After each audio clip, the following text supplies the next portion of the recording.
Elgizin verilişi həqiqətən bağlanıb. Bugündən etibarən artıq efirə getməyib. Amma Tolikin verilişi ilə bağlı bir çox suallar ünvanlayırsınız. Aparıcı və prodüser Tarix Əliyev Space TV kanalında aparıcı kimi fəaliyyətini dayandırıb. Onun təqdim etdiyi proqram gələn həftənin ilk günündən etibarən yeni aparıcının iştirakı ilə yayımlanacaq. Toliki efirdə Könül Muxtarova əvəz edəcək.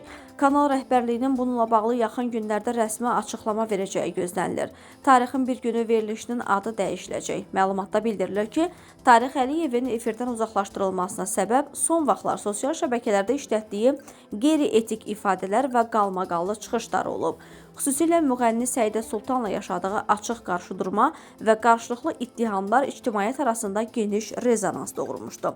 Canlı yayımlarda və sosial platformalarda səsləndirilən fikirlər ciddi müzakirələrə səbəb olmuş, media etikası baxımından bir mənalı qarşılanmamışdı. Qeyd edək ki, məsələ bununla da yekunlaşmayıb. Məlumata görə, Audiovizual Şura tərəfindən aparılan monitorinqlərdən sonra təkcə Tolikin deyil, aparıcı Elgiz Əkbərin də proqramının yayımına xitam verilib.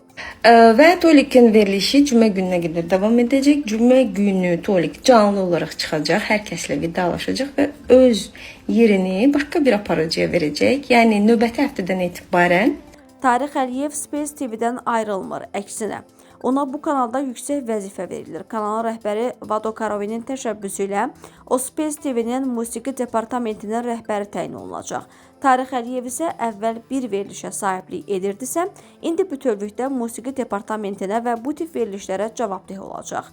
Karovinin bu addımına səbəb Tolikin sponsorlarını saxlamaqda. Məlumata görə Tolikin verilişinin 11 sponsoru var.